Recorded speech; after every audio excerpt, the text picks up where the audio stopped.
I apologize. In somewhat of the words of Rakim, it's been a long time. I shouldn't have left you without a strong chapter to step to. I just came up with that. Anyway, that was corny, but I love it. Anyway, I left you all off on chapter 6.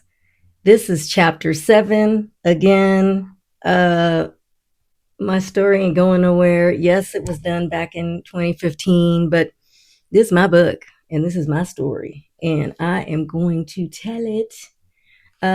Since again, if you somehow didn't catch the earlier stuff, I am going through some legal issues with the publisher, the person who I thought was going to have enough of that. So don't buy it anywhere. This is why I'm doing it here and giving this to you now. So we're going to move on to chapter 7. And it is from, again, this is the first edition of my book, Definition of Down, My Life with Ice-T, and The Birth of Hip Hop, written by moi and one of my besties, Heidi Kuda, who one day soon you'll meet. She's in Europe right now, or I'd have her join me. Anyway, here we go. So I'm going to move on. Chapter 7, I am reading from the actual original first print, and that is chapter 7. And yes, I am going to include all the photos. That is my first trip to New York. And we were getting ready to go out to the Palladium, I believe, that night. Yep, because I can tell by the outfit. And I am in a photo with Melle Mel. Now, can you believe that? A B-girl, like it, totally in love and enthralled with hip hop at the time, and to go to New York on your very first trip and hang out with them. Oh, get ready, because this chapter 7. So chapter 7 is called The Game. Let's go. Oh, and I was trying to keep my glasses off for as long as I could, but I can't. Unless I had contacts on, I can't read it with the font that small. So let's go. And I hope the glare from the lights doesn't bother you. Whew. Chapter 7, The Game. As I look back at that Christmas we spent on the top of the Marriott overlooking the bright lights of Times Square, it was like a fairy tale, a hip-hop fairy tale. One night we took a gypsy cab back to the South Bronx to producer Africa Islam's home. And again, I'm going to pause there for those of you that are unaware of what a gypsy cab was. Back in those days, we didn't have a Lyft or Uber or any of those services that back then. So you had what you called a gypsy cab. Oof, and they weren't all that safe to be riding, but we did it anyway. So one night we took a gypsy cab back to the South Bronx to producer Africa Islam's home, where everyone was meeting up to go clubbing. All of a sudden, a limo pulls up in front of Islam's tenement, and our friends got all excited, talking about this boxing protege who was making a name for himself.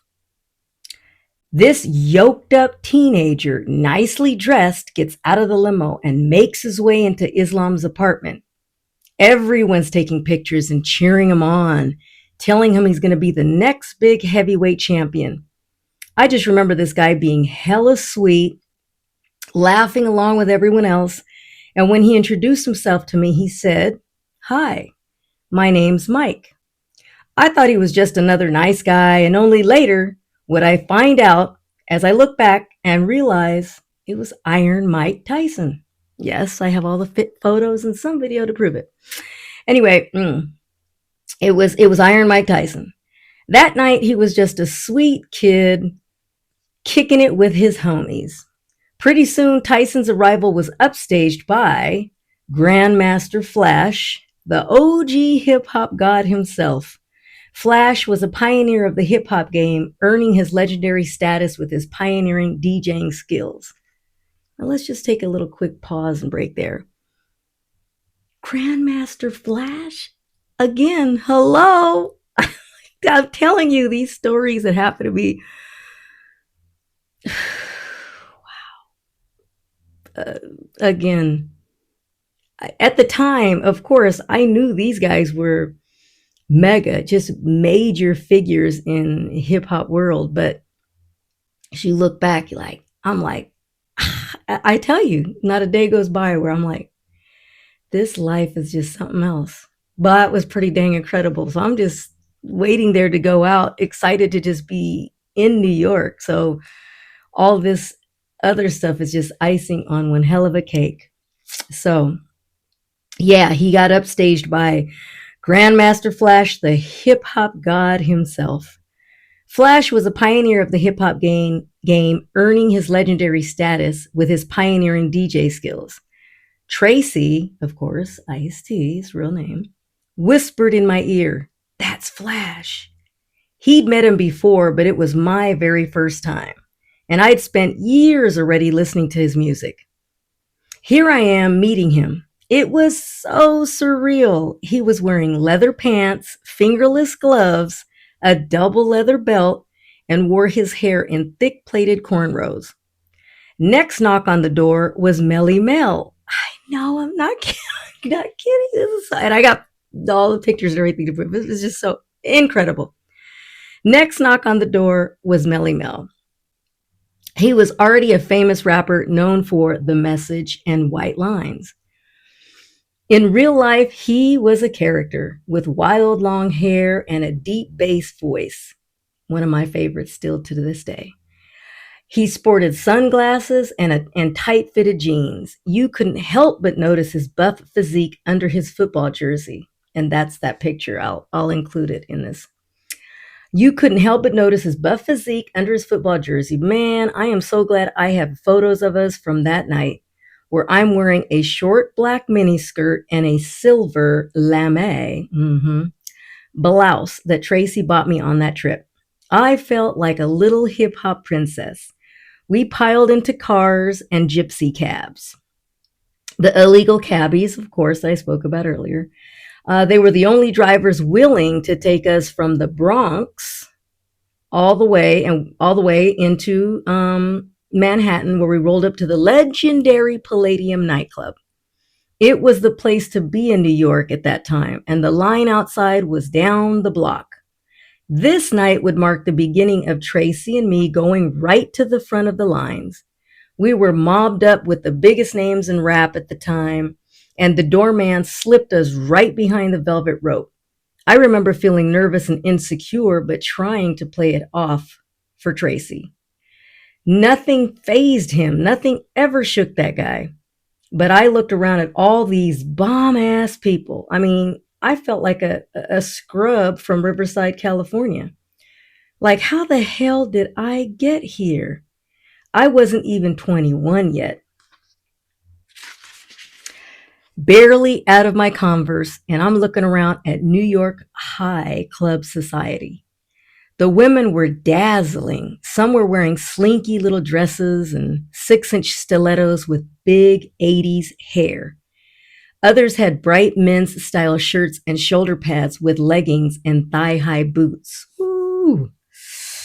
There were women in gold bodysuits, baby doll dresses. Remember, we just came out of it was only like maybe almost 10 years out of the 70s. So, the 80s. Oh, God, man, best eras. Thigh-high boots. The women were wearing gold bodysuits, baby doll dresses, which were some of my favorites. Sequins. Oh, lots of sequins. I was taking notes. I had no makeup on, and I felt very underdressed. But Tracy always made me feel like I was the belle of the ball. Before he'd introduce me to people, he'd whisper the pertinent facts in my ear beforehand. Okay, now you're about to meet the founder of Def Jam Records, he'd say. And then there I am, shaking hands with Rick Rubin. Now he's known as a bearded rock god, but at the time I met him, he was so young with just a hint of scruff. He was with photographer Glenn E. Friedman that night, and Friedman and I would become great friends over the years. Glenn would play a big part in shaping Tracy's image and ultimately mine. But that night, he was just another cool guy in an amazing scene. As blown away as I was meeting New York royalty, I found out later they were equally stoked to meet a California girl. Friedman would take my look and expose it all over the world with his incredible photos on the now famous Power album. It's funny that Tracy tried to lure me that first night we met with the line about being on an album cover, but dreams do come true. As I looked around the Palladium in wonder, I kept thinking, how is it that a young Mexican girl from Corona, California ended up here? I looked at Tracy with so much pride as he was making his way through the room, shaking hands like the West Coast ambassador of rap. He charmed everyone. I swear if there'd been babies there, he would have picked them up and kissed them. You could just see how much love New York was giving him. By making the decision to go to New York to get his deal and ingratiating himself with the OGs of the East Coast, he paved the way for outsiders to come get theirs.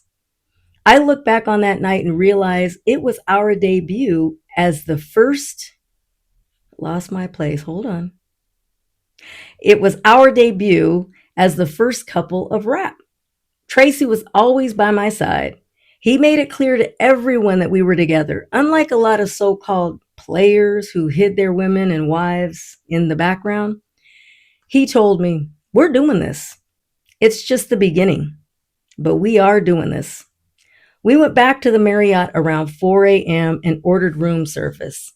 I remember thinking, man, just a couple of months ago, we were trying to scrounge up enough coins to split a meal at Chicken Delight. Now we can actually order 2 meals. That trip was a turning point because the days of stressing over how we were going to eat were behind us. Tracy was born with game, but that trip to New York exposed him to key players who took things to a whole other level. Not just the artists we met, but the record company execs. Like Seymour Stein.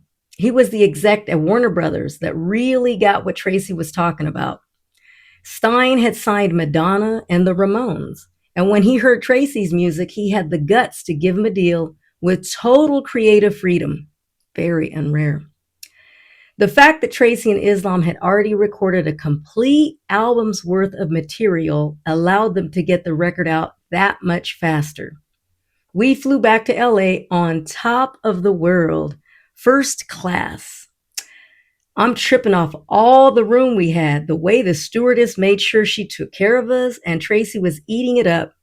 First thing we did when we landed was pick up our girl, Felony. If you remember back in the other chapters, that was my first dog on my own that he got me. Oh, my family sees us roll up in the BMW. Gucci boots and custom-made jewelry, and it was like a homegirl homecoming. Local girl makes good. My grandmother, Connie, comes running out to the driveway and says, "Oh, everyone's checking you out. Look." And she came running out to drive. "Oh, everyone's looking over here from the neighborhood. Checking the car out. Look at the neighbors peeking through the curtains. Look at Juan across the street pretending to water his lawn." I was so excited to give my family the gifts I'd brought from New York. No one could believe I'd gotten on a plane and gone all the way to New York City. When we got Felony back to LA, our first order of business was to get a new place to live. We'd outgrown our disco love pad and could actually afford a 2-bedroom apartment now. Tracy also realized we could get another dog, and that's exactly what we did.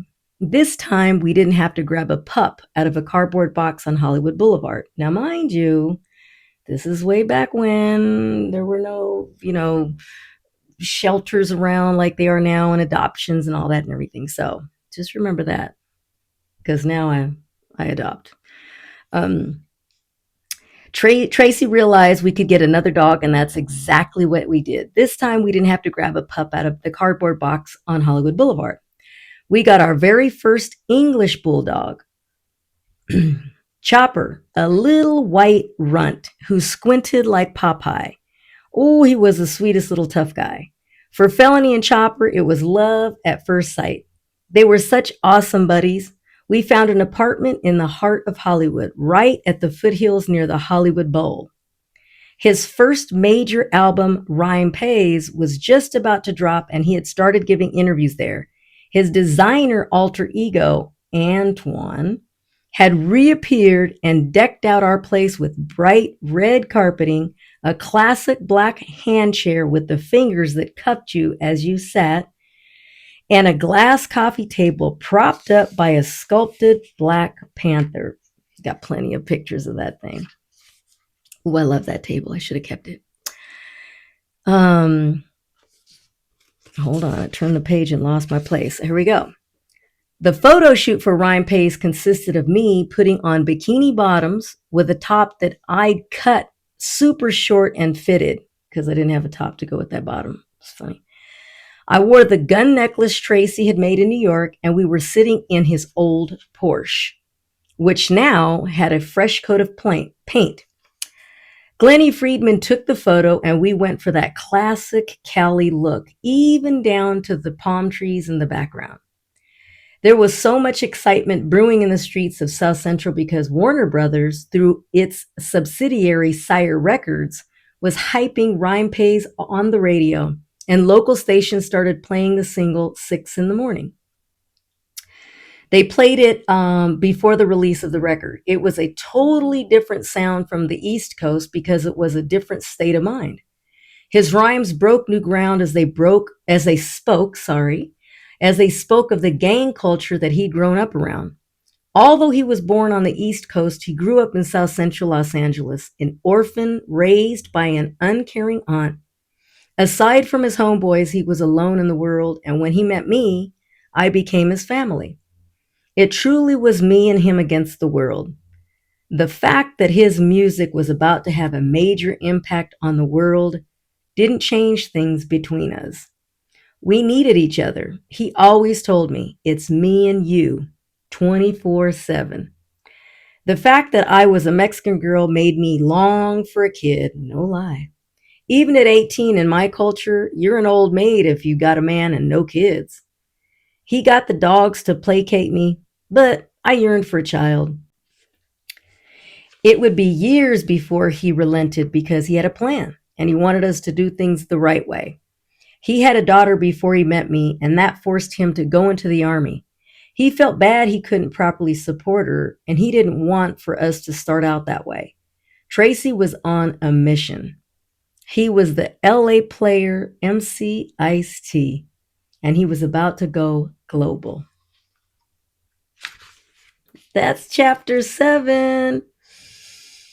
I only had 2 pictures in that chapter, but they're great ones. So I'm going to, 2? Yeah, 2 pictures. I'm going to continue on. So I'm going to wear the same things just so I can really get things going. All right. So that's chapter 7, guys. Woo! Let's go. Next chapter coming up. Ah!